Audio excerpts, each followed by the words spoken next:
I just wanna know how you feel. Tell me, am I doing it right? I may be covered in cat hair, but I still smell good. Baby, let me know how to highlight in my little rag. Don't bother me, let me rock you all night long. I'm trying to impress you, girl. Let me know how to highlight.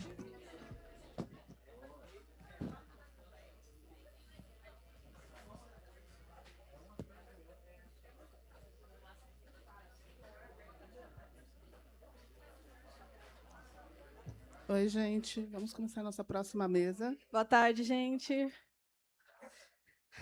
Quem controla a memória, controla o futuro.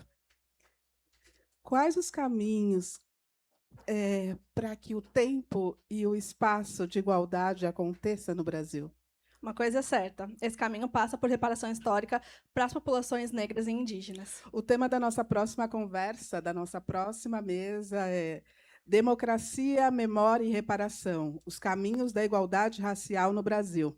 E para compor essa mesa, a gente quer chamar para o palco Fabiano Piuba, Tiago Santana, Andressa Marques, Oneida Cristina e Edu Nascimento. Boa conversa, gente.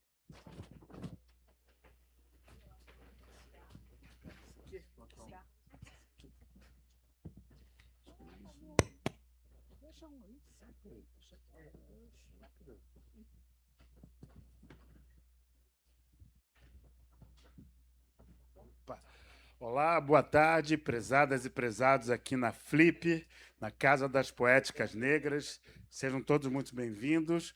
Boa tarde, Flip! Boa tarde, Flip! A Quilomba na Flip! Isso aí, gente. Eu sou Edu Nascimento, sou jornalista, estou com a honra e com a missão de estar à frente de um projeto iniciativa do Ministério da Igualdade Racial, em convênio com o Instituto Federal de Goiás, que é o Aquilomba Hub, Rede de Cidadania e Ancestralidade, que é um projeto de articulação territorial e letramento racial, né? Nós estamos fazendo uma série de ações aqui no estado do Rio de Janeiro, né?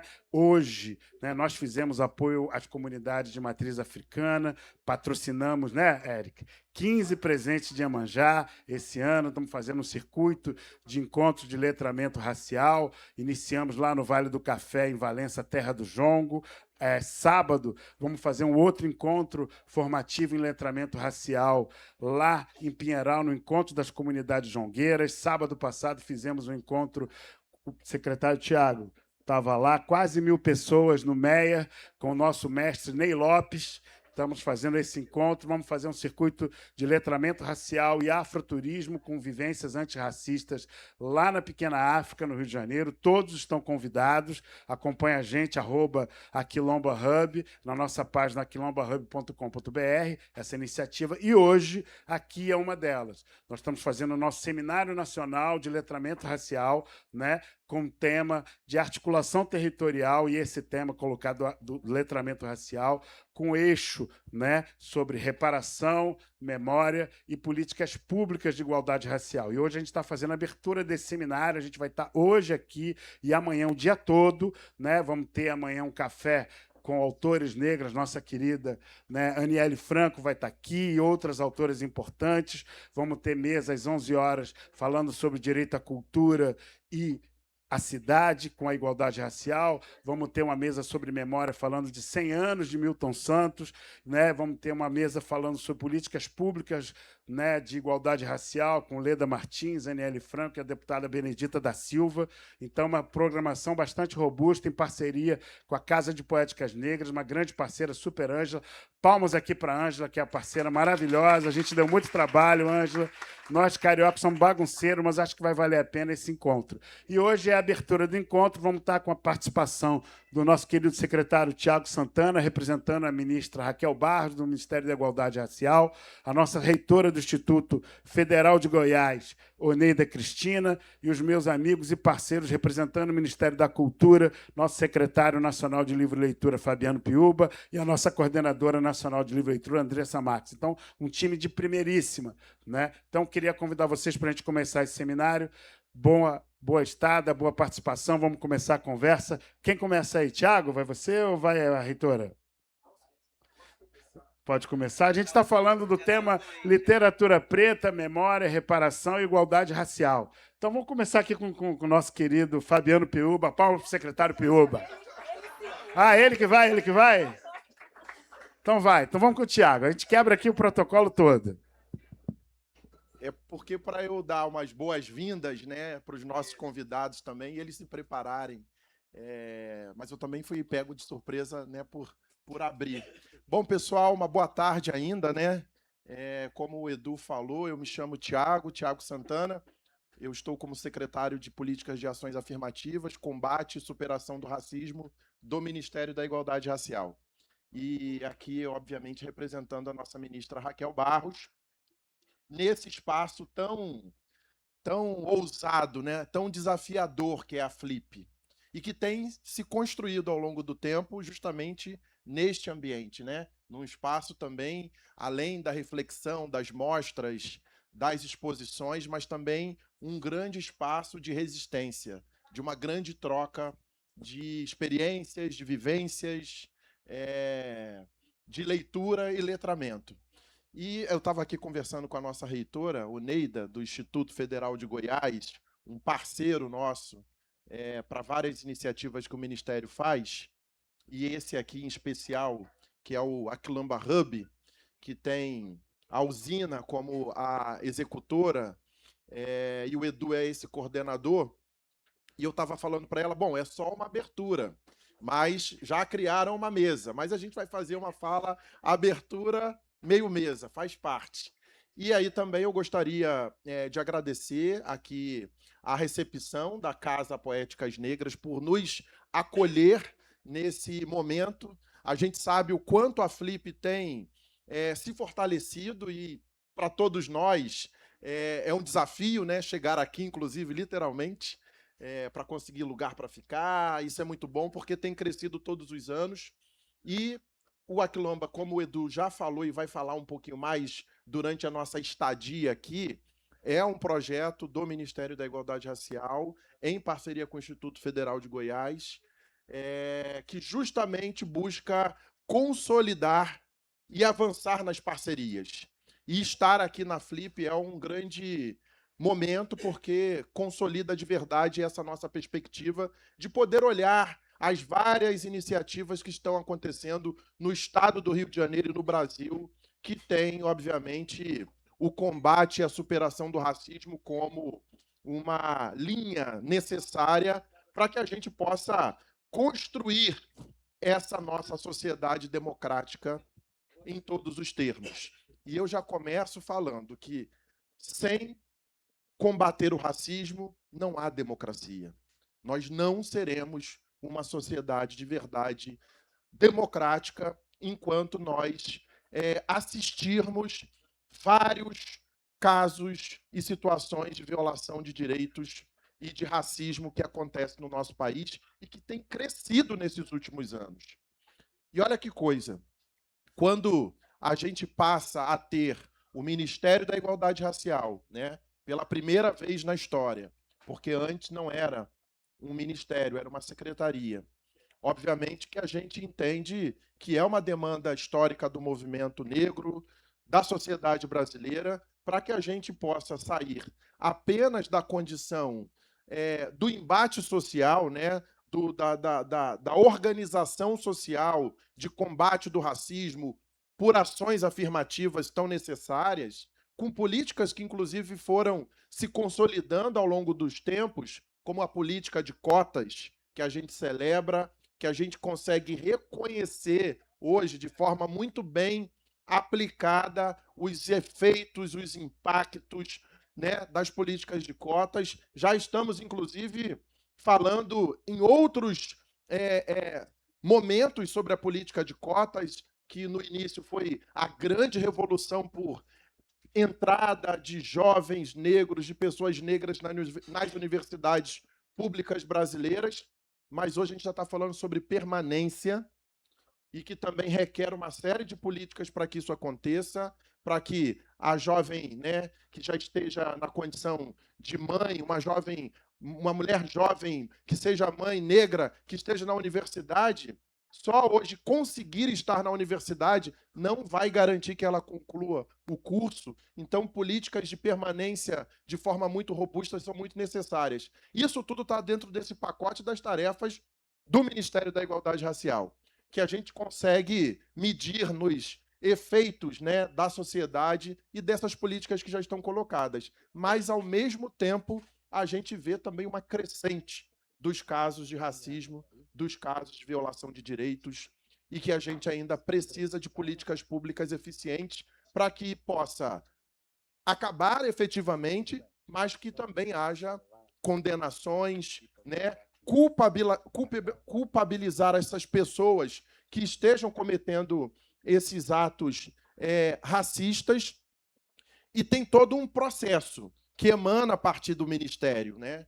Seja nas políticas mais diretas, de combate efetivamente do racismo, mas tem um processo também muito necessário, que é o processo de trazer para o seio da sociedade que o combate do racismo, a construção de uma sociedade antirracista, não está também colocado apenas nos órgãos do Estado. Não está apenas colocado como uma tarefa do Ministério da Igualdade Racial, dos demais ministérios, porque essa pauta também não é uma pauta exclusiva do Ministério da Igualdade Racial, não pode ser, tem que ter a interseção com o Ministério da Cultura, com o Ministério da Educação, com vários outros ministérios, e a sociedade também precisa e pode cumprir com este papel na construção de uma cidade, de uma sociedade antirracista. Por isso, o letramento racial é tão necessário. E o letramento racial faz justamente esse diálogo num processo de formação. E como é que a gente bebe dessa formação? Da onde a gente tira essa formação, além do dia a dia, né, das práticas cotidianas de combate ao racismo? Da literatura, da educação, da cultura. E a Flip tem também cumprido com esse papel de ser esse espaço de resistência e de diálogo sobre vários aspectos que a sociedade brasileira precisa também se ater. Seja o combate do racismo, seja o combate do machismo, seja o combate da homofobia. Isso tudo também está contido, ainda bem, na nossa literatura brasileira e, obviamente, a gente precisa estimular. E esse momento aqui faz essa convergência, porque quando a gente fala da construção de uma sociedade antirracista, para que a gente seja de verdade uma nação soberana, e aí a gente poderia falar de várias outras ações, iniciativas que já estão acontecendo sistematicamente para o combate do racismo. Eu digo a gente poderia, porque nós ainda estamos no período do defesa eleitoral, então a gente poderia, mas a gente não pode. Nesse período de defesa eleitoral, a gente tem aí umas restrições onde a gente não pode, né, falar com detalhes sobre uma série de políticas que o governo do Brasil tem feito, mas é de domínio público, então quem quiser pode ir lá pesquisar, vai achar e vai conectar sobre o que a gente está falando. Mas, para além disso tudo, a gente tem que fazer a nossa prática cotidiana de formação e de letramento. E estar nesse espaço, porque todo mundo, né, que tem um mínimo de participação, de formação, de conhecimento, nos movimentos, nas agendas por direitos, sabe que nós temos muitos heróis e heroínas, líderes que compuseram esse cenário brasileiro nessa luta sobre a superação das desigualdades, escritores e escritoras. Conceição Evaristo, por exemplo, né, é essa nossa grande baluarte que sempre está trazendo nos seus textos uma necessidade da gente passar a limpo essa sociedade. O Abdias do Nascimento, né, que é esse grande griot que ainda está muito presente e vivo nas nossas práticas do cotidiano. Vou deixar para os amigos da cultura falar com mais detalhes sobre isso. Mas, nessa fala, um pouco para dialogar com a mesa e uma fala de abertura, o que eu posso dizer é que a gente entende que, para que isso de verdade aconteça e a gente construa uma sociedade antirracista, para que as políticas públicas de verdade elas tenham efeito e eficácia, essa não pode ser uma tarefa exclusiva de um órgão de Estado.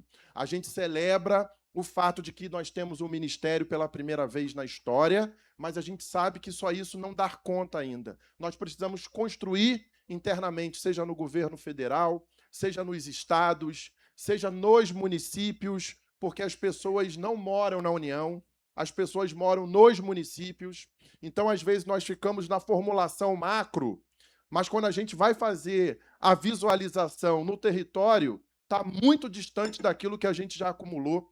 Então, é muito necessário que a gente consiga reforçar esse fluxo em que as políticas elas aconteçam.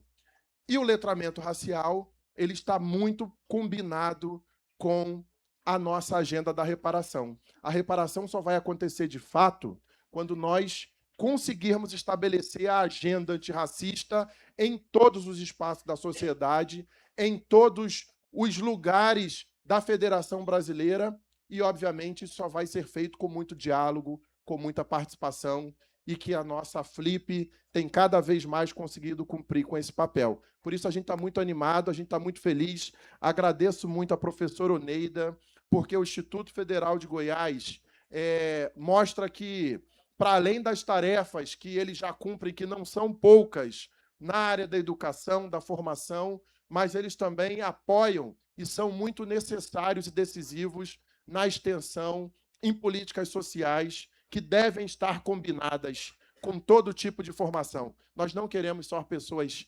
técnicas com diplomas, sem sensibilidade, sem compromisso social. O diploma, a área técnica, sempre tem que estar combinada com a sensibilidade sobre para quem nós estamos fazendo políticas públicas, quem são aqueles e aquelas que têm prioridades em receber essas políticas públicas, e o Instituto Federal de Goiás é esse grande parceiro, e o Ministério da Cultura, obviamente, não poderia ser melhor neste momento, a partir desta configuração, com a ministra Margarete e toda a sua equipe, que são muito parceiros nossos aqui.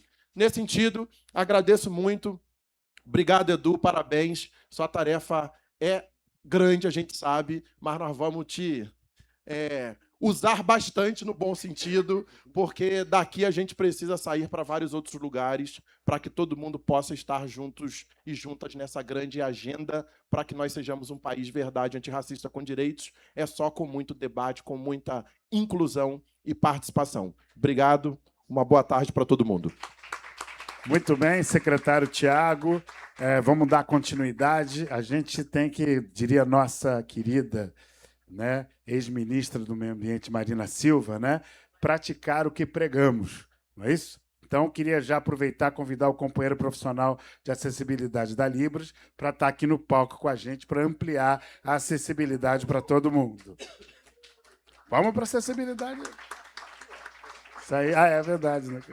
E aí, o seguinte, continuando aqui a nossa conversa, diz o provérbio africano, se você quer ir rápido, você vai sozinho, né? Mas se você quer ir longe, vai em grupo. Então, essa iniciativa ela acontece com uma parceria, uma articulação em rede de muita gente que está ajudando a fazer. Então, queria aqui anunciar a presença da nossa querida Iana Moreira, superintendente de Igualdade Racial do Estado do Rio de Janeiro. Manda um aqui para a gente, que está aqui presente, nossa querida Juliana, nossa parceira que está hoje no Estado, estava em Volta Redonda, nos ajudou muito, né, nesse processo. Tarso Vicente, que é agente territorial, levanta aí para todo mundo saber que é você, agente territorial de igualdade racial daqui do Sul Fluminense, da Costa Verde, então todas as questões raciais é com ele, para ele fazer o cara da ponta, né? Agradecer a presença da equipe do Instituto Federal de Goiás, professor Eric, Ariana, Jason, nosso diretor financeiro aqui administrativo,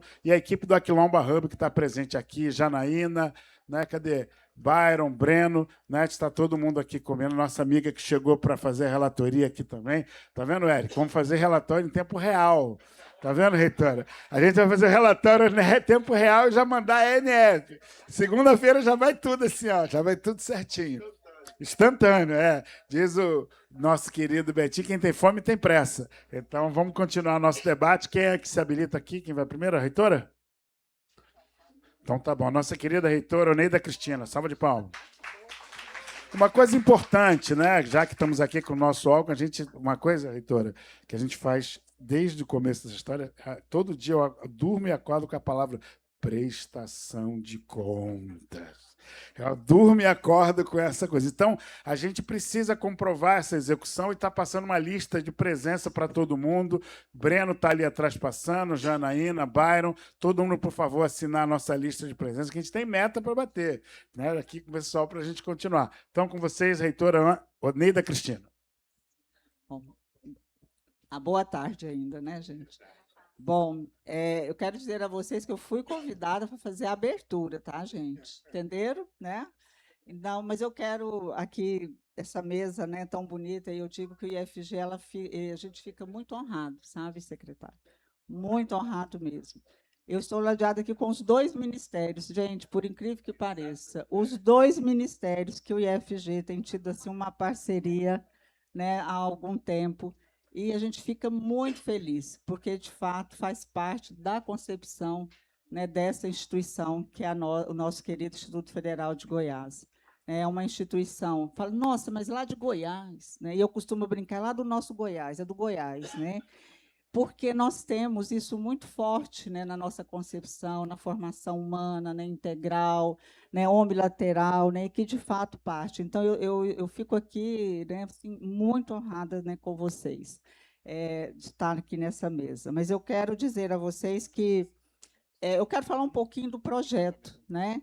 E é claro que eu preciso de fazer um agradecimento. A minha equipe diz que eu passo meia hora, secretário, só agradecendo, né, nas minhas falas. Mas a gente tem que agradecer. E na hora que eu cheguei, o Edu falou exatamente isso, né, Edu, a questão de conectar, de articular, de integrar. Né, e a gente precisa de agradecer as pessoas que vêm, né, fazendo esse trabalho. Então, eu quero aqui agradecer a equipe, né, do Ministério da Igualdade Racial, mas principalmente, gente, a esse secretário aqui, né, Tiago, que tem feito assim, uma grande parceria com a gente.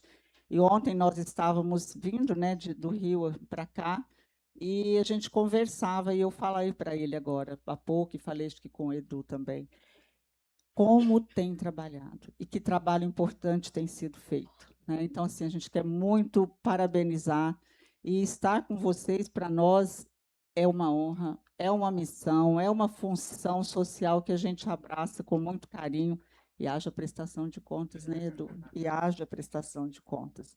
E assim, né, como com o Ministério da Cultura, mas falando especificamente desse projeto, né? Esse projeto que, para nós, ele tem um simbolismo muito bonito, né, no próprio nome, mas não é só da beleza, né, dessa beleza fluida, mas essa da beleza mesmo da concepção, né, que o nome do projeto que é construir, né, com a comunidade. Então, construir tudo que o secretário falou agora há pouco, né, fortalecer, né, a questão do letramento racial, fortalecer, temos uma educação antirracista, fortalecer a nossa permanência, fortalecer o êxito. Né? Então, é tudo isso, né, que a gente está chamando, né, de bonito e tão importante. Né? E aí eu preciso de agradecer, então, a essa equipe, né, no Ministério da Igualdade Racial, a essa secretaria, né, Separa, aqui no nome do nosso secretário, porque eles confiaram na gente, né, uma confiança que foi, né, lá atrás, era um projeto, gente, pequenininho, e ele foi crescendo e crescendo, e nós já fomos parar na China já com eles. Né? Então, nós já fomos para a China, de tamanho esse projeto, né, ele foi se tornando. Agradecer aqui a equipe, né, Casa Poéticas Negras, né, então, cuja atuação tem sido essencial para aproximar a cultura, a literatura, né, memória, participação social. E projetos como estes mostram exatamente que nenhuma instituição transforma realidade sozinhos. Né? E a gente precisa dessas experiências, mas, principalmente, secretário, quando o poder público, de fato, vem, né, e abraça essa causa, né, e abraça e dialoga com as instituições de ensino, com os movimentos sociais, com os coletivos culturais, com os territórios, que as políticas, sim, né, ganham força e ganham consistência, e aí alcançam cada vez mais pessoas. Né? Então, ao longo desse percurso, o IFG tem aprendido muito com vocês, muito mesmo. Né? A gente tem, inclusive, fortalecido as nossas políticas internas, né? Sempre nessa parceria, junto aos territórios. O IFG vai ter o campus, vai ter não, a gente já tem, porque foi autorizado o funcionamento. Nós estamos agora finalizando a obra, que nós teremos o nosso campus em Cavalcante. né? Então, para nós, tem sido assim uma grande alegria, né, estarmos juntos nessa parceria, né, para poder fortalecer, de fato, né, aquela comunidade e, de fato, dar voz, né, vez, voz, lugar, né, para todos eles. Então, esses são experiências, né, que vão ampliando esse nosso olhar. E nós acreditamos isso, né, que a educação pública ela precisa estar aberta ao diálogo com a sociedade e comprometida aí com os desafios concretos. Então, é nesse horizonte que essa parceria para nós é tão importante, né, muito importante, porque educação, né, cultura, né, a gente caminha aqui sempre juntos, que nós podemos ampliar horizontes, preservar as memórias, fortalecer a democracia, fortalecer as identidades e, com isso, criar as possibilidades para que os diferentes sujeitos com dignidade ocupem, né, com dignidade os espaços de produção do conhecimento e da vida pública. E isso, né, a Flip, estar aqui na Flip, então, para nós, é isso, né, traz uma visibilidade a esse projeto para que ela alcance e dê voz a cada vez mais pessoas, né, que essa comunidade tão importante que hoje participa da Flip, né, possa levar, né, esse projeto, fortalecendo todos os territórios, todas as comunidades. Então, é um espaço de articulação de ideias, de encontros e de diálogos. E é por isso que a gente sempre afirma, né, que o letramento racial, a construção das políticas públicas, elas precisam estar sempre comprometidas, né, com a igualdade. Então, gente, assim, é só uma fala mesmo de abertura, dizer da importância para nós, né, do IFG, estar aqui com vocês e dizer que estaremos sempre, sempre à disposição, né, para esse fortalecimento de políticas públicas tão importante e que a gente possa dar continuidade a essas políticas que têm sido tão importantes para todos nós. E como disse o secretário, a gente não fala mais porque, né, a gente não está Reitora, podendo. a senhora viu? pode falar o tempo que Não quiser. não, viu? Edu disse que eu posso falar assim até amanhã. A reitora é que é uma mulher do Pix, então tem que deixa ela falar. Mas olha, Edu, sabe, nós somos a do Pix, mas é a do Pix que quer dar voz ao outro. Isso aí. Entendeu? Então a gente vai dar voz a quem, né, quem tem direito. E nós estamos aqui exatamente para isso, né? Para dar voz. Gente, muito obrigada, que tenhamos um excelente seminário e que a gente possa, de fato, e nós contamos com cada um e cada uma, né, aqui presente, e que vai participar de hoje e amanhã aqui na Flip, para nos ajudar e fortalecer aí, né, essa política tão importante. Obrigada, gente. Boa noite.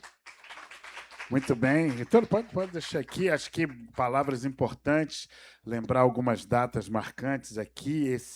Essa iniciativa, ela aconteceu ano passado, ela foi germinada, né, Tiago? A gente estava no encontro das comunidades jongueiras lá em Pinheiral, que vai acontecer no próximo sábado, agora dia 25, nós vamos estar lá. E dali a necessidade de pensar ações do governo federal que dialogassem na ponta, né, com a cultura quilombola, né, com a cultura dos quilombos. E também, no ano passado, querido Fabiano, a gente estava numa mesa, né, na casa do MIM, que é a nossa querida, né, liderança lá do quilombo do Bracuí, né, Dona Marilda, né? Então, acho que é um pouco dessa coisa do saber, né, trazer o ancestre, né, da história, da cultura, né, para a gente poder avançar. Quem vai ser o próximo? Andressa, então, com vocês, Andressa Marques, aqui, coordenadora de livre leitura do Ministério da Cultura. Boa tarde, gente. Boa tarde, todos, todas, todes. É um prazer estar aqui abrindo esse seminário na Casa Poéticas Negras, que eu fico assim, gente, esse nome, a gente trabalha com literatura, a gente, leitores, todos nós aqui, é um nome muito significativo e forte. E acho que o nome do seminário, Edu, é Literatura Negra, Memória, Reparação e Democracia, nos dá a ver aí uma história longa que faz parte da nossa história como povo negro nesse país. E a literatura negra, ela conjugou, desde a sua origem, desde as suas primeiras manifestações, o nosso exercício ao direito à memória, à reparação e à democracia. E isso não sou eu que estou dizendo, são os arquivos da nossa imprensa negra brasileira que nos mostra como essa história é antiga.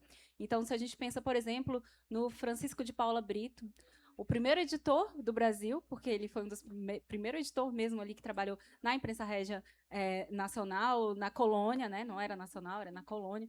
E um editor negro que simplesmente foi o primeiro editor do Machado de Assis. Ele que, na sua tipografia, formou vários outros tipógrafos negros e tipógrafos para o Brasil inteiro. Então, a gente tem a gente pensar que a imprensa brasileira nasce com uma associação e o trabalho de um homem negro que colocou todo o seu esforço para formar outros, né? Gente, apenas Machado de Assis.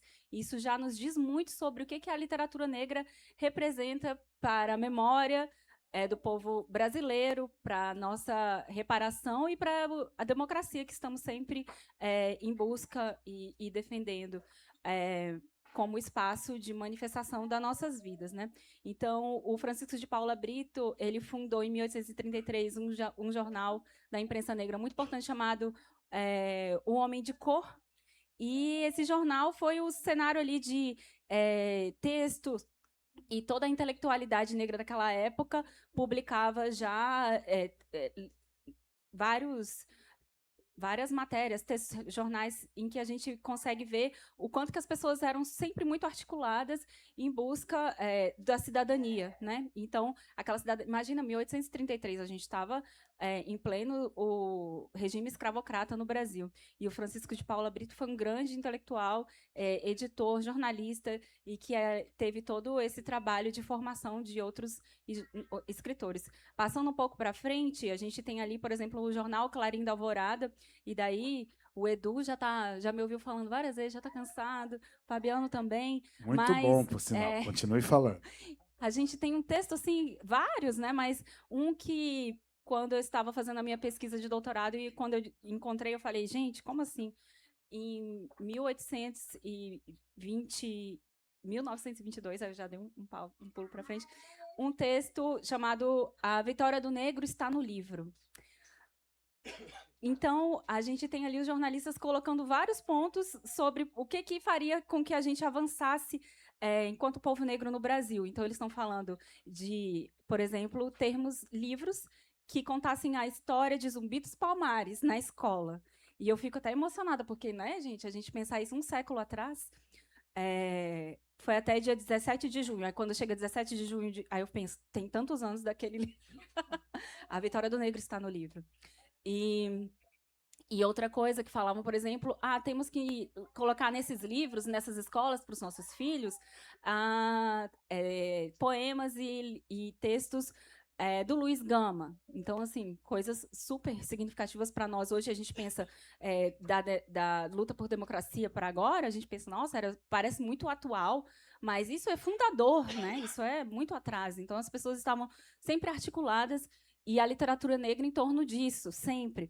E aí, outro exemplo, e agora eu fecho esses exemplos, a gente tem outro texto que é de 33, que é o lançamento de um livro do Lino Guedes, nosso autor fundador também, um dos nossos autores fundadores, que é o livro dele, O Cisne Preto. O Cisne Preto, isso.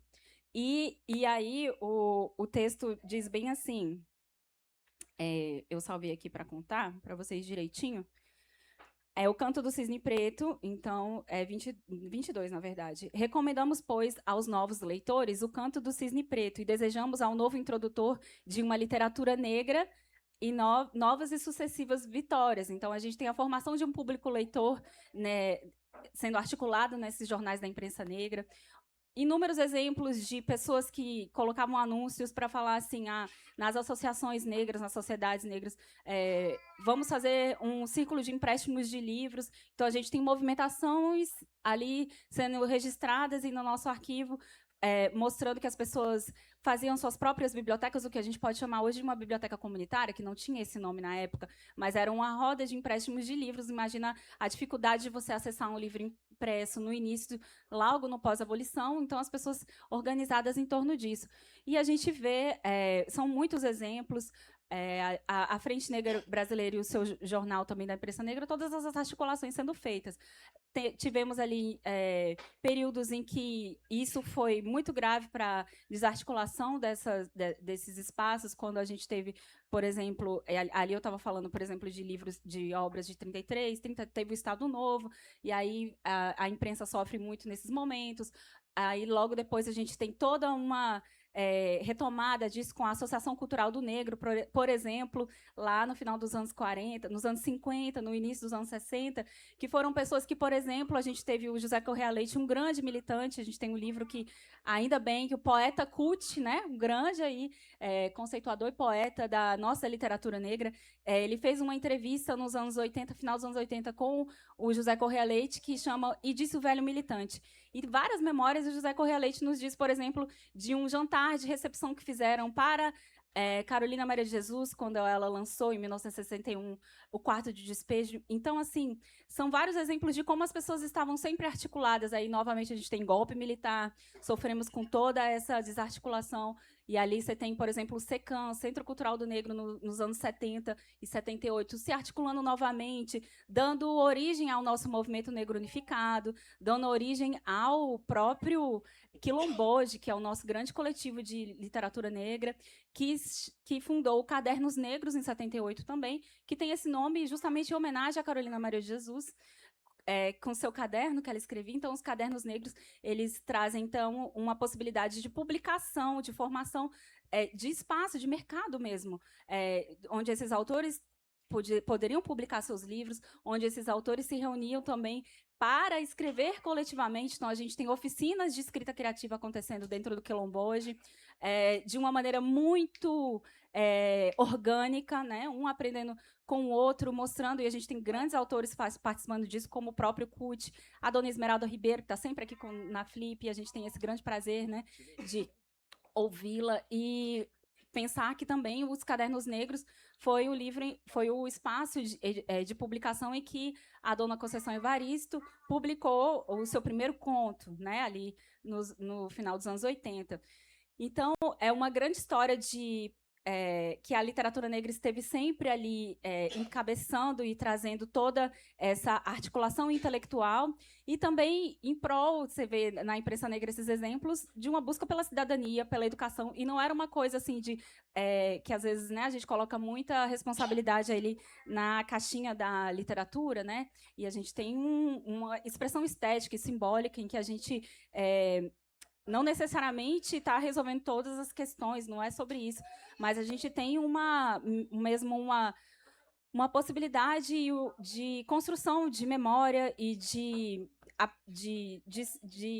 elementos simbólicos que nos compõem, né? Mesmo que sejam aí coisas totalmente abstratas. Então, a literatura negra sempre articulou isso. A imprensa negra articulou, eu trouxe exemplos aí de bibliotecas, comentários, enfim, mas, inclusive, as suas próprias escolas de primeiras letras, né, para ter uma alfabetização. Então, tudo isso sempre conjugado de um ativismo muito à literatura negra, e esse ativismo, e esses intelectuais, esses jornalistas, colocando sempre a mão na massa, e a gente não pode deixar de compreender que uma casa como Poéticas Negras hoje, para nós, significa mesmo uma consolidação de muita coisa. Lá no Ministério, o Tiago colocou aqui, eu coloquei meu tempo falou sobre a questão que a gente está, né, do defesa eleitoral, mas o nome eu posso falar, eu sou a coordenadora geral do Plano Nacional do Livro Leitura, e a gente tem toda uma consolidação mesmo de uma participação social desse espaço dos ativistas, né, do livro leitura, que é um ativismo assim de amor mesmo. As pessoas são apaixonadas, né, Fabiano, pela possibilidade de transformar o mundo dos outros, assim como o seu foi transformado pela literatura. A minha vida foi transformada pela literatura. Sou das primeiras cotistas, né, da Universidade de Brasília. Então, a gente tem todo um desenrolar de situações em que a reparação e a democracia chegam para nós, né, para a minha geração, como uma consolidação dessa luta histórica e anterior. E quando eu estava lá, desde 2023, que entrei, fui compor a equipe do secretário Fabiano, lá no Ministério da Cultura, da ministra Margarete Menezes, a gente vem todo fazendo um grande trabalho, né, de de construção dessa perspectiva nossa para os próximos 10 anos na área de livro-leitura. E aí, por mais que eu seja uma pesquisadora da área de literatura, escritora, quando a gente vê a participação, a organização, né, muito orgânica das pessoas em volta das ações para essa área, né, das bibliotecas e tudo, é como se as caixinhas encaixassem na cabeça, né? A gente que estuda história, que ama história e vê, gente, é uma coisa que consolida e chega aqui nesse momento. Então, eu acho que a gente tem aí, o plano está aí para vocês, para todos nós, as ações em desenvolvimento, não podemos detalhar tanto nesse período, mas é só para trazer mesmo que eu acho que essas palavras aqui, literatura negra, memória, reparação e democracia, nos dão a ver um contínuo de ativismo e de intelectualidade, de criatividade estética e simbólica do povo negro, e que a gente consolida aí também nas políticas públicas. E era só isso mesmo que eu tinha para dizer hoje. Obrigada, boa noite. Só isso não, coisa pra caramba, né? A vitória do negro está no livro. Temos que fazer com as escolas de samba, fazer um samba enredo com esse tema, né, gente? Acho que ele é muito bonito. Secretário Tiago, acho que o MIR tem que abraçar essa ideia aí, Fabiano. Lançar aí a vitória do negro está no livro. Muito bem, Andressa. E pode falar várias vezes. Eu sempre também fico emocionado com a sua fala, contando essa história, das histórias que precisam ser contadas, né, Andressa? A memória é uma dívida que nós temos, secretário Tiago, aqui no Estado do Rio de Janeiro, né, iniciativas importantes nas andanças que a gente esteve aqui, reitora. Eu tive em Nova Friburgo, né, conheci uma orquestra sinfônica fundada em 1870, 18 anos antes da abolição. 1870, fundada por seu José Prisciliano da Silva, um maestro preto em Nova Friburgo, conhecida como Nova Freiburg, né? Dessa ode ao colonialismo. A gente tem uma orquestra sinfônica por um maestro preto com mais de 100 anos, 155 anos, a Campesina Friburguense. Palmas para a Campesina aí, gente, que é uma história muito importante. Estão aí batalhando para rodar a Europa. E mais do que isso, no estado do Rio, né, eu já enchi muito o saco do nosso querido Fabiano com essa história. Nós temos lá em Cabo Frio a história de Teixeira e Souza, né? Considerado por muitos, nossa amiga pesquisadora Fernanda Felisberto, o primeiro romancista brasileiro, né? Natural daqui do estado do Rio de Janeiro, professor de José de Alencar. Então, acho que é bastante coisa importante aí para a gente falar, que eu deixo o meu querido amigo, mentor aí, a Fabiano Piúba, mas também só registrar que o nosso projeto é de articulação territorial e fica feliz quando o território está presente, saudar a presença dos membros do Fórum de Comunidades Tradicionais, aqui de Paraty, da Serra da Bocaina, né? Estamos na base. Amanhã vamos ter a Indira, vai estar aqui com a gente na nossa conversa, então estamos juntos ali. A gente está lá com o nosso querido vereador Vaguinho, do MST, estamos lá em São Gonçalo.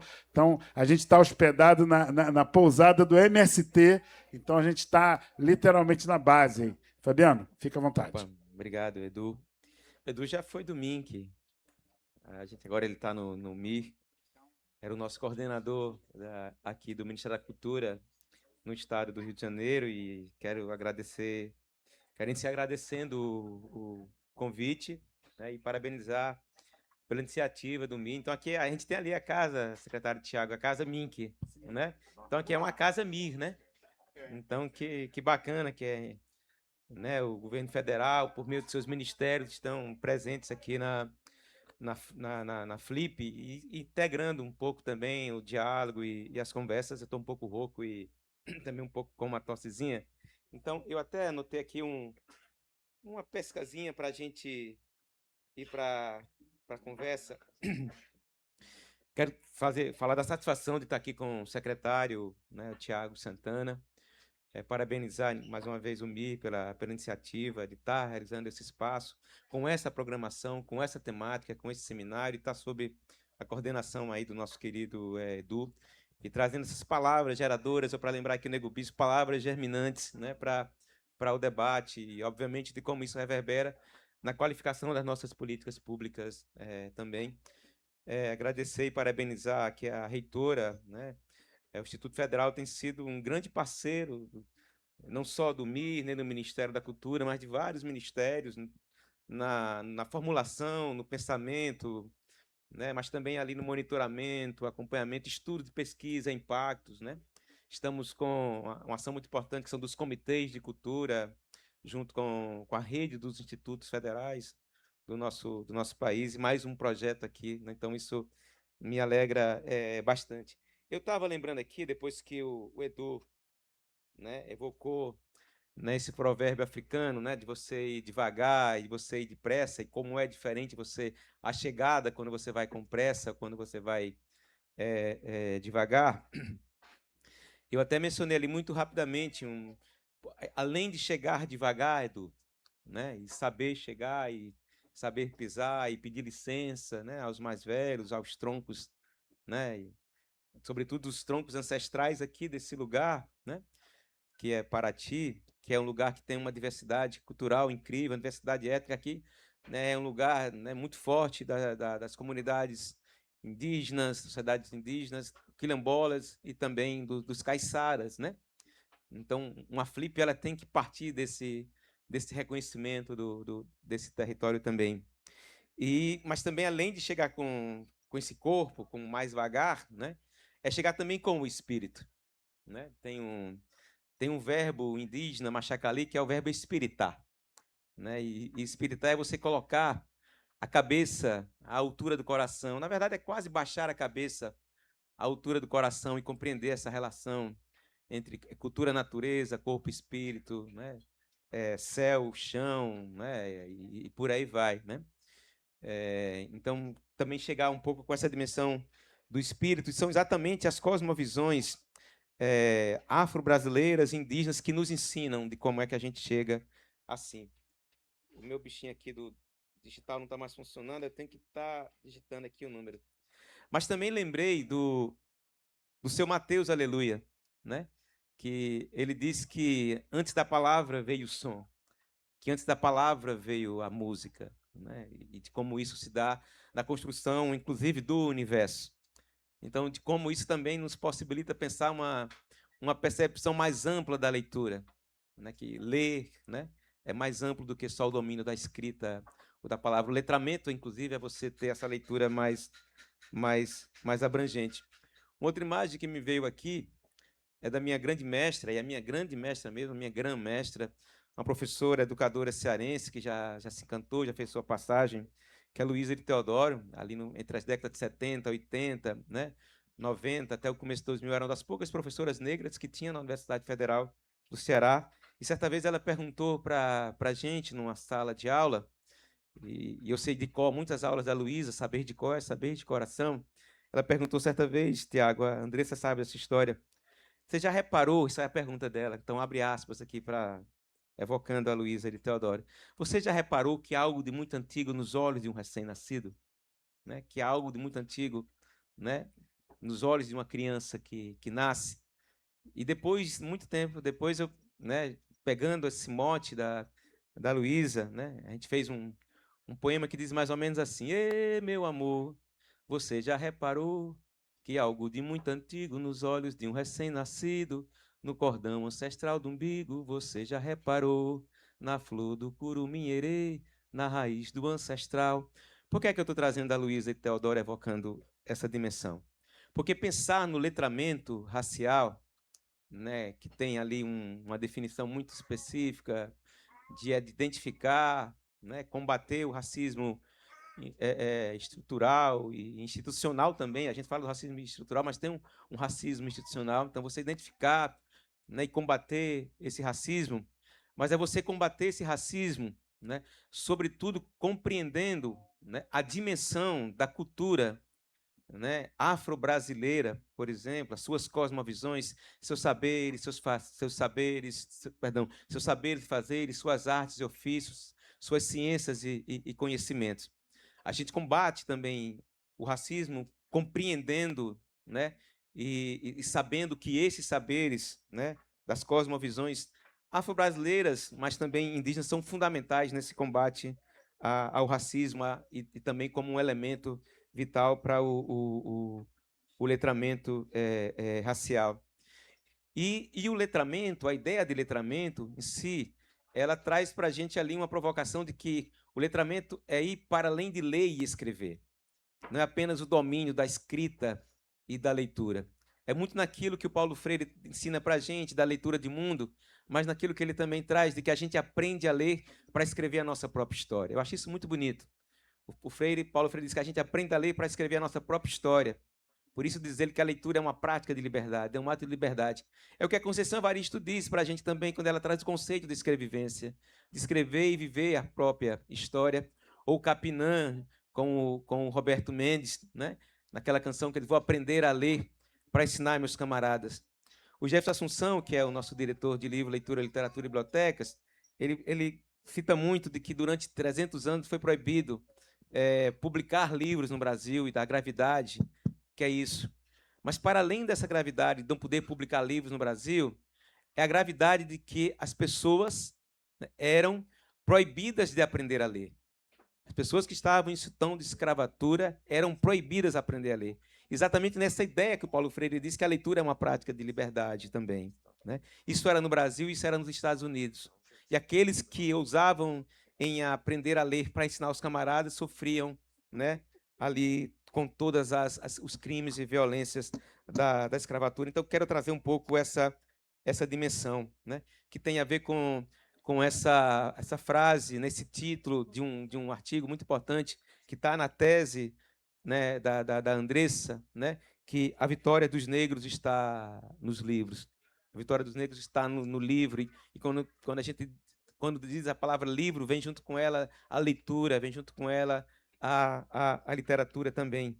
Então, nesse sentido, já vou finalizando aqui, nós temos alguns instrumentos importantes, né, enquanto políticas públicas no Brasil, e uma delas é o Plano Nacional de Livro e Leitura, né, que foi em 2024, né, o presidente, junto com os ministros, né, da Cultura e da Educação, regulamentaram a Política Nacional de Leitura Escrita, trouxe para a gente a tarefa da construção do novo Plano Nacional de Leitura, e eis aqui a coordenadora geral do Plano Nacional de Livro e Leitura desse país, a Andressa Marques, né, que conduz esse processo e que afirma, né, quase como uma tatuagem, essa frase tão importante. Lá vai eu aqui, meu Deus.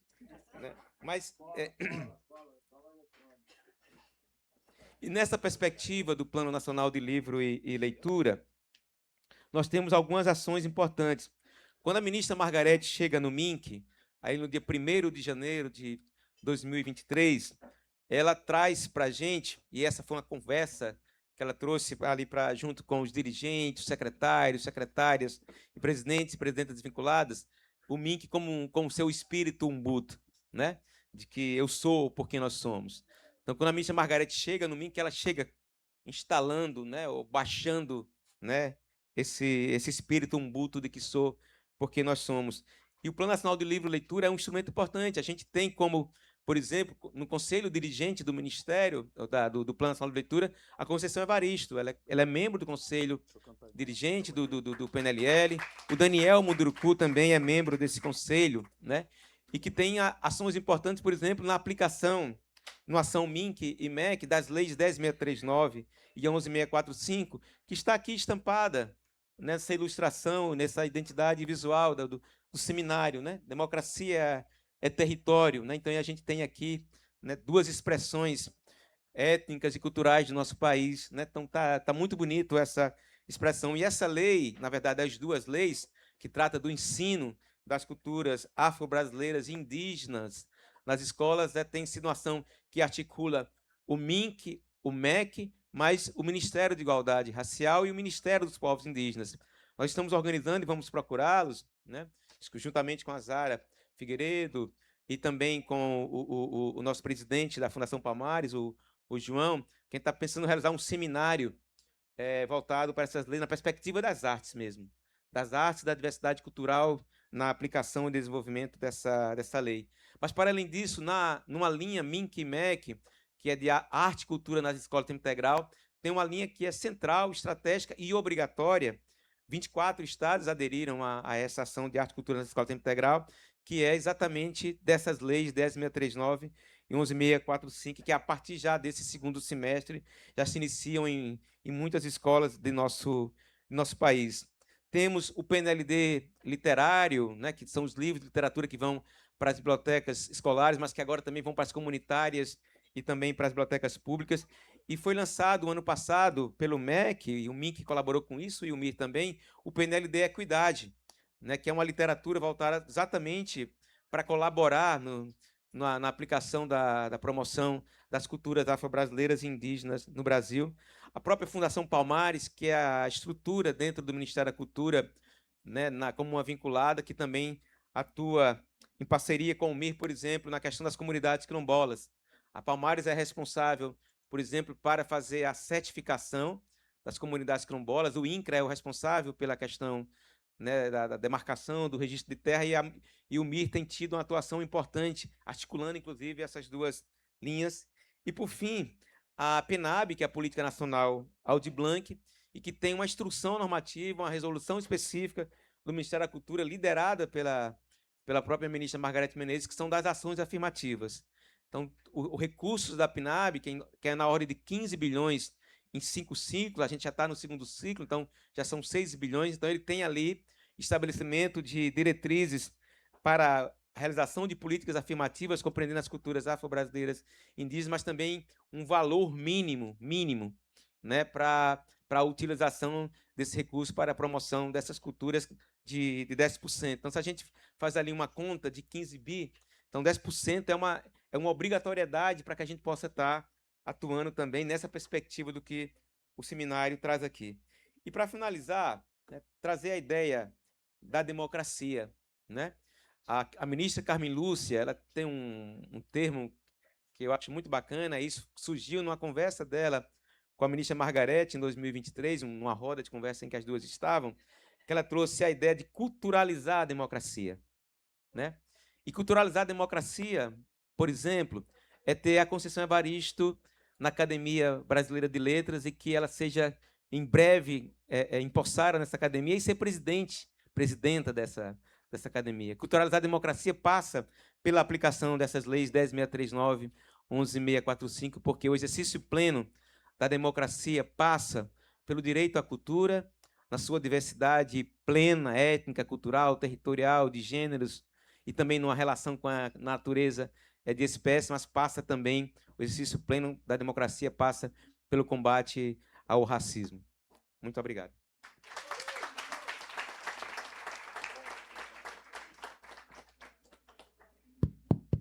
Bom, muita coisa boa, né, não, professor Eric?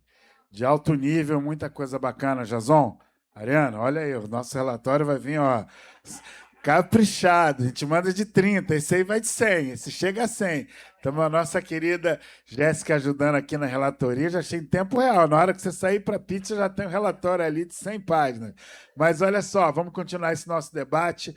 Queria dar a palavra, primeiro registrar a presença de um querido parceiro, amigo, Helder Oliveira, da Fundação CSN. Palmas aí para o Helder. A Helder está ali. Tivemos lá com o Fabiano, né, que tem um projeto maravilhoso de várias coisas bacanas, né?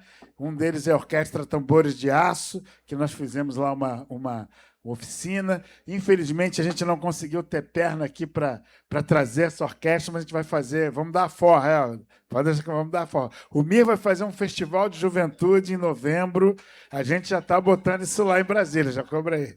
E também já abri aqui a palavra dos nossos parceiros, e aí o querido Byron vai pegar aqui para a nossa querida Iana Moreira, né, da Superintendência de Igualdade Racial do Estado do Rio de Janeiro, nossa querida Juliana, e o Tarso, que é agente territorial de cultura, e, na sequência, a gente abre para quem quiser fazer uma intervenção, falar, dialogar aqui com a gente. Pode ser? Vamos lá? Então, primeiro aqui, Iana. Quer aqui em cima? Quer subir? Então sobe aqui, Ana, para ficar. Não. Primeiro, saudar todo mundo, né? Agradecer o convite, dizer que o Estado está presente é mais que obrigação. Eu e o Tiago, a gente sempre que se encontra, a gente já militou muito na rua junto. Eu sou cria da Clátia, então todos os espaços que eu tô, eu costumo dizer que sou cria da Clátia. E estar nesse espaço, ocupar o cargo de superintendente de igualdade racial do Estado, para a gente que é cria da rua, para a gente que entende que se as políticas públicas não chegarem, atropela nossas vidas. Então, é falar da gente com a gente. Não dá mais para tocar política sem a gente. porque só sabe o que passa no morro quem mora no morro. Então, agradecer o espaço, fazer um lembrete muito importante, que domingo a gente tem a Marcha das Mulheres Negras do Estado e todas as mulheres estão convidadas. E dizer que muito obrigada pelo espaço. O Estado não faz mais que a obrigação de estar aqui presente e de fazer com que as políticas públicas de verdade avancem. É isso, gente. Muito obrigada. Isso aí. Vamos lembrar que sábado é dia 25 de julho, Dia Internacional da Mulher Negra, Latino-Americana e Caribenha, né? Então, importante aí a Marcha das Mulheres Negras. Juliana, você que é nossa parceira aí, não quer não, Juliana? Vai, Juliana. Juliana, nossa parceira de Volta Redonda, hoje está no Estado, nos ajudou muito, né, Tiago? Fizemos muitas ações, é um olhar aqui do território, parceiro importante, temos que continuar caminhando junto. Boa noite a todas e a todas. É com muita alegria que a gente está aqui hoje, nessa parceria. E eu acho que, enquanto Estado agora, né? Agora trocou o chapéu. Eu vejo muito que a gente precisa chegar nas cidades, né? Então, como que a gente está nos interiores? O Rio é enorme, né? A gente precisa estava em Magé hoje de manhã, agora estou aqui, então estou um pouco cansada, mas é sobre isso. A gente precisa atuar na ponta também, né? Porque acaba que a política de promoção da igualdade racial, que é fundamental a gente pensar, a gente precisa fortalecer essa política, porque, como a Maiana falou, quando a gente fala de política de igualdade racial, a gente está falando de saúde, de educação, de assistência social. E como que essas políticas estão dentro dessas outras políticas? É uma política transversal. Então, é muito complexa, é muita coisa que a gente precisa pensar, né? Então, eu acho que queria agradecer o convite novamente e estamos aí, gente. Quando eu precisar do Estado, pode chamar a Maiana e eu também. E a Juliana também, não corre não. O nosso querido agente territorial de igualdade racial aqui da região sul-fluminense Costa Verde, Tarso Vicente. Boa noite a todas as pessoas. Saudar a mesa. Gente, desculpa, tô de costa para vocês, mas é por causa bom, eu queria trazer aqui para falar, pensando em literatura, pensando em democracia, pensando em igualdade racial. Eu queria fazer menção de um jornal que foi publicado, que foi, na verdade, né, Luiz Gama era um dos redatores, ele assinava como Afro e o nome do jornal era Democracia. Ele foi descoberto recentemente pelo pesquisador Bruno de Lima, pesquisador de Luiz Gama, e nesse jornal ele faz uma defesa ferrenha da educação. E aí você já abriu a boca assim, né, porque realmente é algo... E eu queria ler aqui um trecho de uma publicação que ele faz assinando como Afro, né? Eu acho importante a gente entender a dimensão e o peso simbólico que isso tem quando Gama ele faz questão de, no Brasil escravista, em plena ali na indústria cafeeira e tudo mais, funcionando, da negação da humanidade de pessoas negras, ele assinar como Afro. Ele está ali se colocando à disposição como uma voz daqueles que não tinham uma voz cidadã. E ele diz, com a palavra Luiz Gama: por toda parte onde houver uma choupana, onde houver um espírito, que haja também um livro. Nenhuma aldeia sem escola, nenhuma vila sem colégio, nenhuma cidade sem um liceu, nenhuma província sem uma academia. E aí, pensando um pouco a respeito da importância que a literatura, que a educação tem para apontar caminhos possíveis de se fazer mundos, de se criar mundos mais justos, igualitários para todas as pessoas, eu queria mais uma vez aproveitar e dar voz aqui a esse cara com um poema e fazer alguns comentários a respeito dele. Foi publicado em 1859, Trovas Burlescas de Getulino, e com a palavra novamente, Luiz Gama. Se tu queres, meu amigo, no teu algum pensamento, ornado de frases finas, ditadas pelo talento, não contes comigo que sou pobretão, em coisas mimosas, sou mesmo um ratão. Não falo de flores, dos prados não falo, nem trato dos sinos porque tem badalo. Mas se queres que alinhave palavras desconchavadas, desculpa com paciência, sandices que vão ritmadas.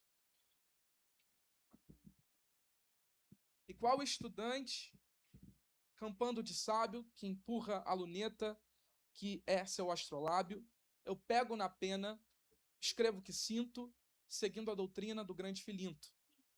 Que estou a dizer? Bradar contra o vício, cortar os costumes, Luís outro ofício. Não lutes com isso, trabalhas em vão. E podes tocar, Juliana, em algum paspalhão. Vá lá pra tenda, pegar na soveta, coser teus sapatos com linha amarela, mordendo na sola, empunhando o martelo, não queiras com branco meter-te a tarelo. Que branco é mordaz, tem sangue azulado, se boles com ele, estás embirrado. Não borres um livro tão belo e tão fino, não seja pateta, Sandeu e Morfino. Ciências e letras não são para ti, pretinho da costa, não gente aqui. Ouvindo o conselho da minha razão, calei o impulso do meu coração. Se o muito que sinto, não posso dizer, do pouco que sei, não quero escrever. Não quero que digam que eu fui atrevido, que na ciência sou intrometido. Desculpa, meu amigo, eu nada te posso dar. Na terra que rege o branco, nos privam até de pensar. Ao peso do cativeiro, perdemos razão e tino, sofrendo barbaridades em nome do ser divino. E quando lá no horizonte despontar a liberdade, rompendo as ferras algemas e proclamando a liberdade, do xoxo bestunto cabeça farei, mimosas, cantigas, então te direi. Palmas para o Luiz Gama. Por favor. Muita emoção. Eu queria fazer, desculpa, e aí eu me alongar aqui, eu queria fazer pequenos comentários a respeito disso. E é interessante porque essa literatura negra visceral, que não tem muita coisa bonita a dizer, porque a gente está falando aqui de algo que Luiz Gama deixa muito bem claro. A razão dele diz: ciências e letras não são para ti, pretinho da costa não gente aqui. A gente está falando da negação de cidadania. Milton Santos, é muito interessante porque Milton Santos ele fala que no Brasil a cidadania não se completou. E aí ele tem uma frase categórica que roda toda vez que sai um vídeo, um Reels, roda, e muito provavelmente vocês já ouviram falar. No Brasil não há cidadãos. Não há cidadãos porque o Estado brasileiro resolveu não conceder cidadania a uma grande parcela da população, mais de 50%. Então a literatura negra ela vem expor justamente a negação de uma humanidade. E Luiz Gama, de forma insurgente, ele de forma muito satírica, eu acho que essa é a palavra, satírica, ele vem e ele coloca, né? Pretinho da costa não gente aqui, mas eu vou falar. E eu vou dizer, e eu vou bradar contra o vício. E aí a razão dele fala para ele o seguinte: vai lá para sua tenda, pegar nos sapatos, coser com linha amarela seus sapatos, pega no martelo, faz isso. Você pode, aí o Milton Santos ele ajuda a gente a elaborar um pouco isso. A população negra, as populações não brancas podem exercer que tipo de direito? E com qual tipo de qualidade?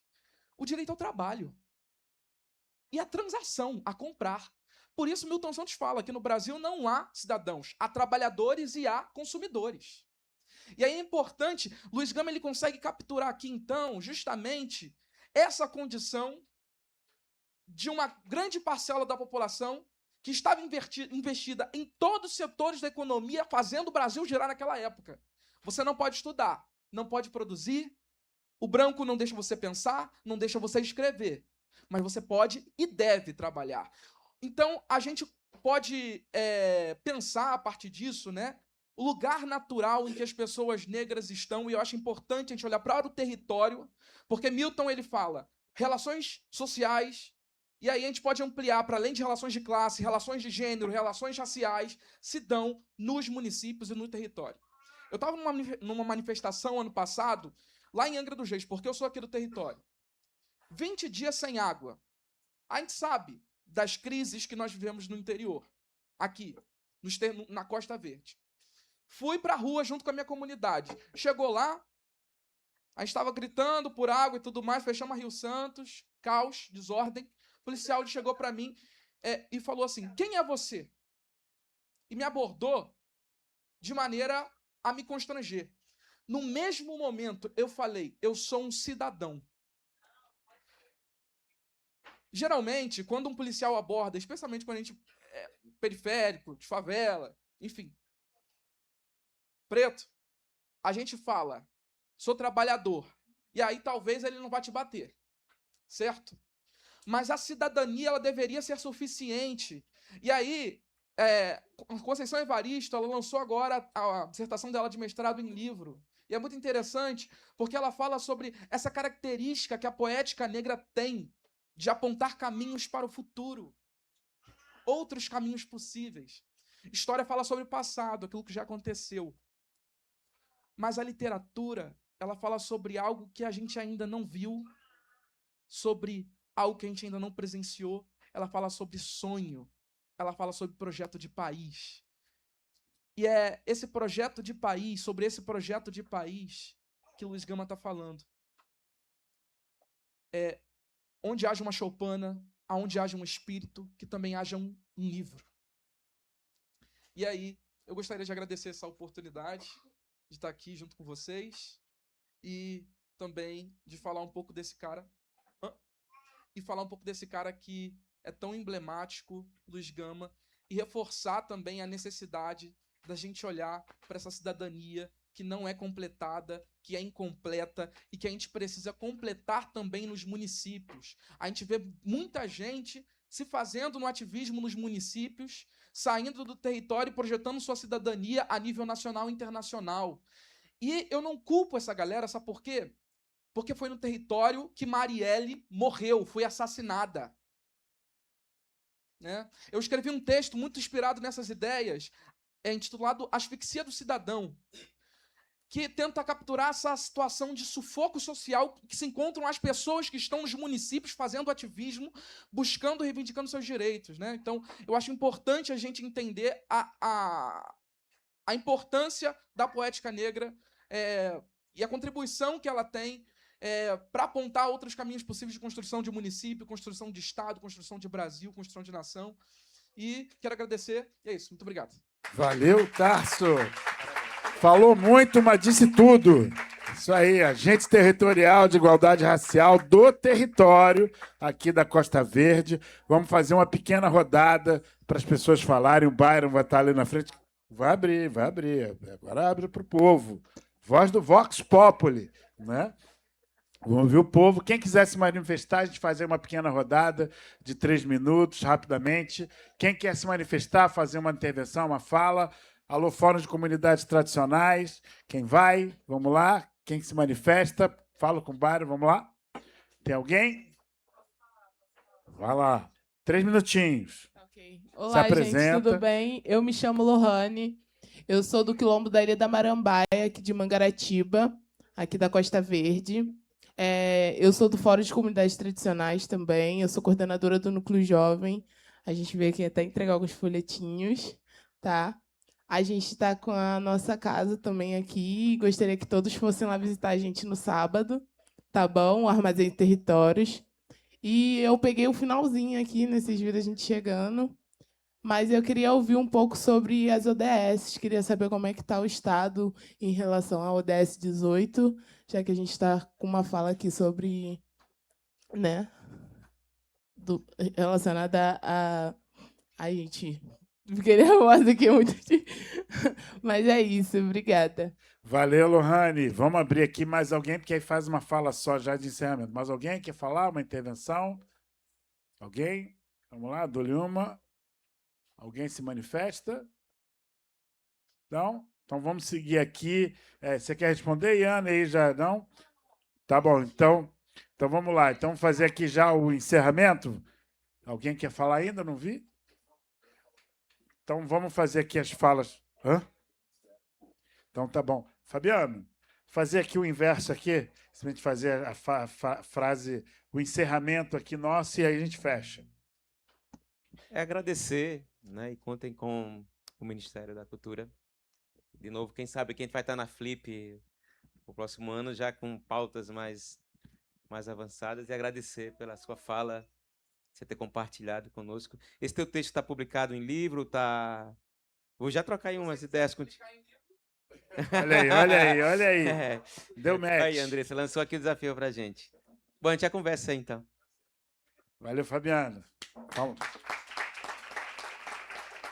Andressa, a vitória do negro está no livro. Tem que fazer a camisa sobre isso, hein? Tem mesmo. Boa noite, gente. Obrigada, foi ótimo. Obrigada por fazer a gente lembrar e ouvir a palavra do Luiz Gama na Casa Poéticas Negras. Eu acho que é assim, ponto alto da Flip. Obrigada, Val. Valeu, Tarso. Bom, gente, também só agradecer e dizer, né, o quanto de fato vale a pena estarmos aqui, fazermos os Pix, né? Fazermos os Pix, então assim, é muito bom, né? Trabalho muito importante. Conte com o IFG. E Tarso, se o Mink não te escutar, fala com o IFG. Olha aí, já saiu o livro com Mink e FG junto.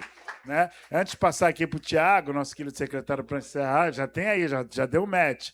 É importante lembrar que nós estamos no projeto A Quilomba Hub, Rede de Cidadania e Ancestralidade, é uma iniciativa do Ministério da Igualdade Racial com o Instituto Federal de Goiás, é uma iniciativa de articulação territorial e letramento racial. Nós estamos fazendo uma série de ações importantes, fizemos apoio às comunidades tradicionais de matriz africana, patrocinamos 15 presentes de Iemanjá esse ano, né? Estamos fazendo um circuito de letramento racial, né? Vamos fazer agora sábado lá em Pinheiral, no Encontro das Comunidades Jongueiras, já fizemos em alguns outros lugares do estado do Rio de Janeiro, né? Estamos preparando uma ação de afroturismo com letramento racial, muito bacana, já está convidado Fabiano para estar junto da gente, e hoje é parte dessas ações, que é o nosso Seminário Nacional, Letramento Racial, Articulação Territorial, Reparação, Memória e Políticas de Igualdade Racial. Hoje é a abertura desse seminário,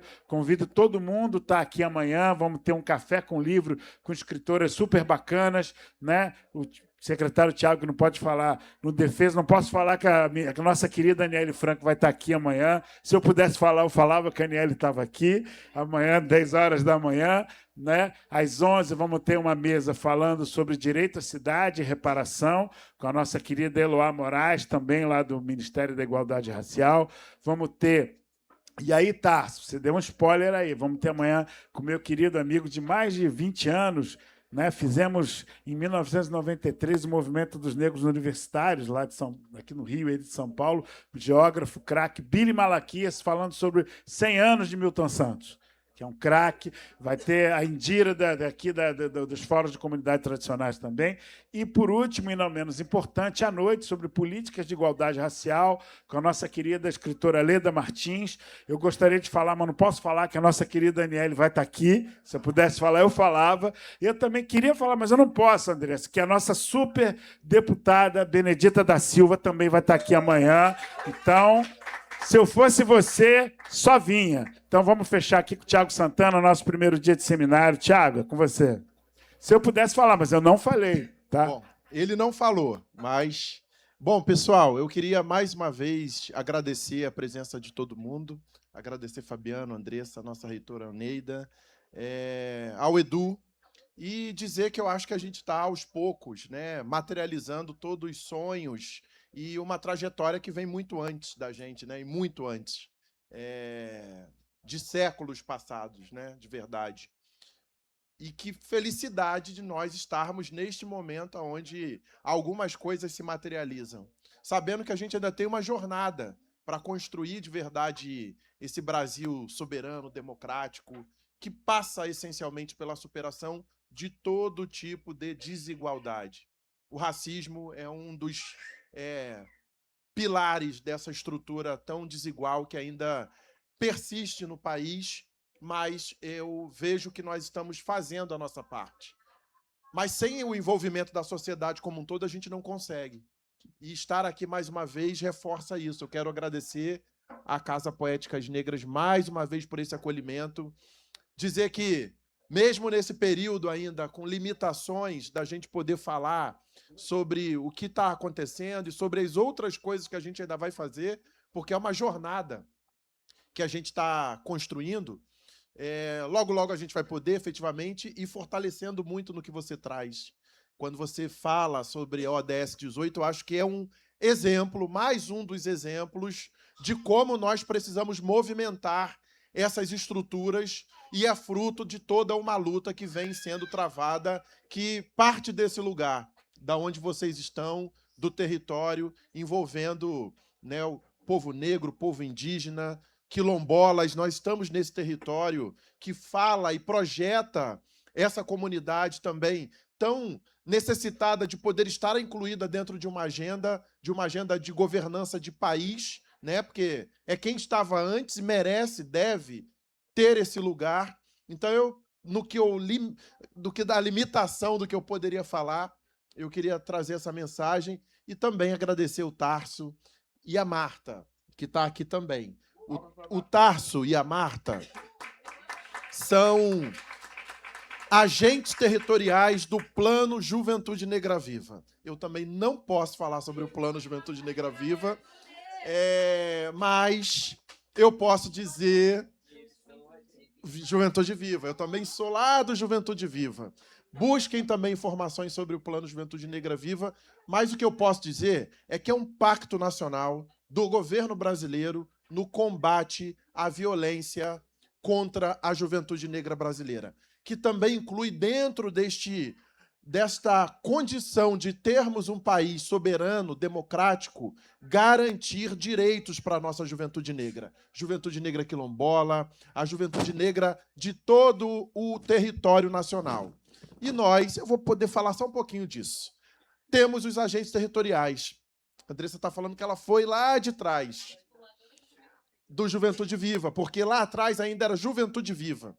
E com o acúmulo dos processos e também com a demanda do movimento social, o governo brasileiro entendeu que o acolhimento para a juventude periférica é, de verdade, uma tarefa urgente. Mas qual juventude periférica nós estamos falando? A juventude negra. E, por isso, o plano se tornou Juventude Negra Viva, que já está aí no seu caminhar. E uma das ações que a gente realizou foi a chamada seleção pública de agentes territoriais em todo o território nacional. São 54 agentes, e aqui no estado do Rio de Janeiro, pelo tamanho do estado, são 6 agentes.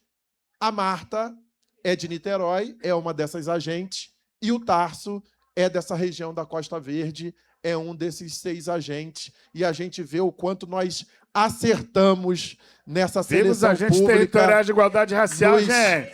Nos honra muito e mostra que essa é uma luta que, como a Iana falou, não vai ser possível efetivar se nós não fizermos, né, com a participação da juventude, da população negra. Nada sobre nós sem nós. Então, mais uma vez, Edu, parabéns. Vamos avançar cada vez mais, vamos curtir essa flip para que a gente reforce cada vez mais a luta pelo combate a todo tipo de desigualdade. Obrigado, boa noite. Valeu, gente. Antes, para finalizar aqui, fazer aquela famosa foto de encerramento, meu querido Natan Lima, nosso parceiro aqui da região, está nos ajudando na captação de imagem. Palma para o fotógrafo, videomaker. O cara é o Peter Parker. Aqui está Peter Parker.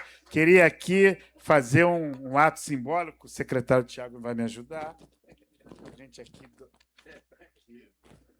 Dá a camisa aqui do projeto para a nossa reitora Oneida. Aqui, mostra aí, reitora. Fica em pé. Mostra aí pra gente. Olha, essa arte ficou muito bonita. Uma camisa para minha querida parceira, que acho que a gente tem que fazer isso, o enredo de escola de samba. A vitória do negro está no livro. Fazer bottom, fazer camisa. Aqui para a querida Andressa Marques, aqui do projeto. Fazer o registro. Isso. E eu faço questão de dar para o meu amigo, meu parceiro de jornada, secretário Fabiano Piúba.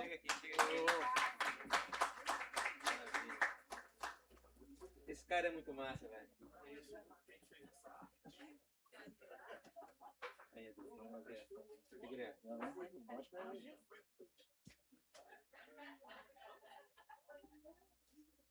Em breve a gente, no período, não pode dar nada, né? Agora no período eleitoral, mas registrar que esse. Eles compraram. Compraram, estava passando ali, tinha um moço vendendo, né? E aí, para registrar o seguinte, esse trabalho é de uma pessoa daqui da nossa equipe, que infelizmente não pôde estar, Lucas Sporks, artista aí, multiartista da imagem, né? Deixar registrado esse elogio. Parabéns aí, Lucas, equipe Aquilomba, mandando ver. Parabéns aí, Janaína, Byron, Breno, né? Nosso querido... É um baobá. Nosso querido piloto Mauro Leal, que nos trouxe do Rio de Janeiro. Daqui vamos para Pinheiral, no Vale do Café, fazendo uma jornada.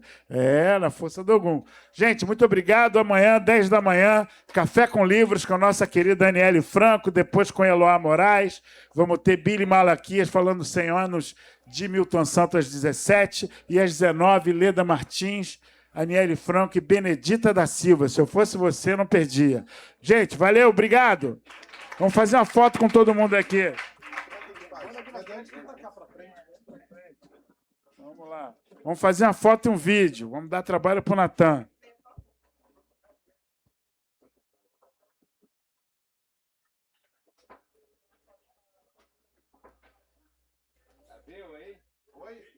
Oi, agora não, o vídeo eu quero. Pô, vamos pintar, vem para cá.